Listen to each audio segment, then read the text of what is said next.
Hi ಎಲ್ಲರಿಗೂ ನಮಸ್ಕಾರ. Welcome back to my channel. ನಾನಿವತ್ತು ರಸಮ್ ಮಾಡಿದ್ದೀನಿ, ಆದರೆ ಬರೀ ರಸಮ್ ಅಲ್ಲ, ನುಗ್ಗೆಕಾಯಿ ರಸಮ್.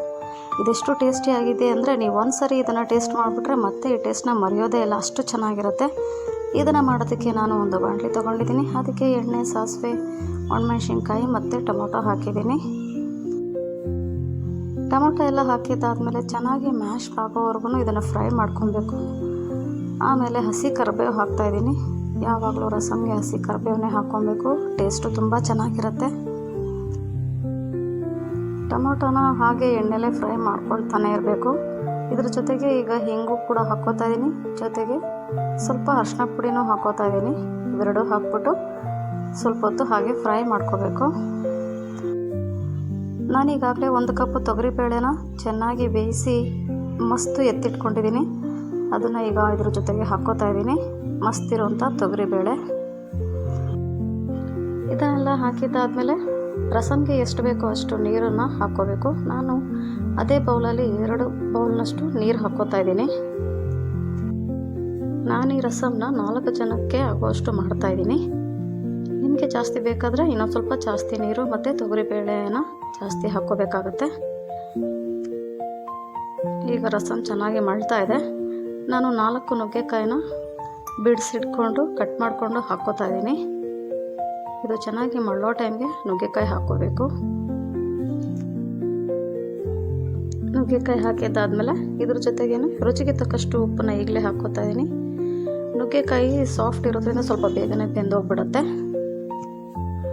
ರಸಮ್ಗೆ ಬೇಕಾಗಿರೋ ಮೇಯ್ನು ಇಂಗ್ರೀಡಿಯೆಂಟ್ಸ್ ಮೆಣಸು ಜೀರಿಗೆನ ಈಗ ಹಾಕ್ಕೊಂಡು ಕುಟ್ಟಿ ಪುಡಿ ಮಾಡ್ಕೋಬೇಕು.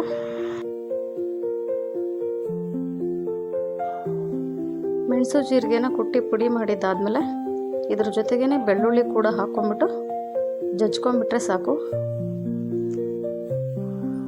ಜಾಸ್ತಿ ಪುಡಿ ಮಾಡೋದೇನು ಬೇಡ.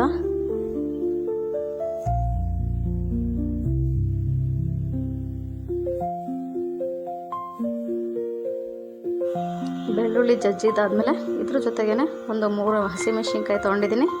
ಅದನ್ನು ಕೂಡ ಇದ್ರೊಳಗಡೆ ಹಾಕ್ಕೊಂಡು ಸ್ವಲ್ಪ ಲೈಟಾಗಿ ಜಜ್ಜಬೇಕು.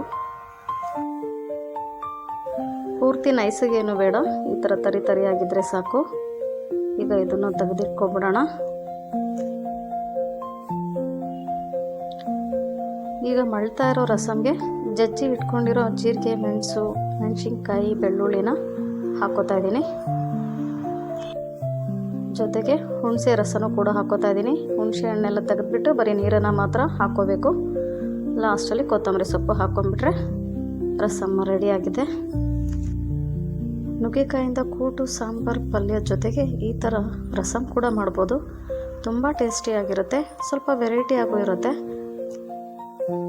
ದೊಡ್ಡ ಫಂಕ್ಷನ್ಗಳಲ್ಲಿ ಮಾಮೂಲಿ ರಸಮ್ ಮಾಡೋದಕ್ಕಿಂತ ಈ ಥರ ನುಗ್ಗೆಕಾಯಿ ಹಾಕಿ ಮಾಡೋದ್ರಿಂದ ಸ್ವಲ್ಪ ವೆರೈಟಿ ಆಗಿರುತ್ತೆ. ಎಲ್ರಿಗೂ ತುಂಬ ಇಷ್ಟ ಆಗುತ್ತೆ ಈ ಥರ ಮಾಡೋದ್ರಿಂದ. ಈ ರೆಸಿಪಿ ನಿಮಗೆ ಇಷ್ಟ ಆಗಿದರೆ ಪ್ಲೀಸ್ ಲೈಕ್ ಮಾಡಿ, ಹಾಗೆ ಕಮೆಂಟ್ ಮಾಡಿ, ಮತ್ತು ಎಲ್ರಿಗೂ ಶೇರ್ ಮಾಡಿ. ಯಾರಿನ್ನೂ ನನ್ನ ಚಾನಲ್ನ ಸಬ್ಸ್ಕ್ರೈಬ್ ಮಾಡದೆ ನೋಡ್ತಿದ್ದೀರೋ ಅವರೆಲ್ಲ ದಯವಿಟ್ಟು ಬೇಗ ಸಬ್ಸ್ಕ್ರೈಬ್ ಮಾಡ್ಕೊಳ್ಳಿ. ಮತ್ತೆ ಮುಂದಿನ ರೆಸಿಪಿಯೊಂದಿಗೆ ಸಿಗ್ತೀನಿ. ಅಲ್ಲಿವರೆಗೂ ಟೇಕ್ ಕೇರ್. Bye bye.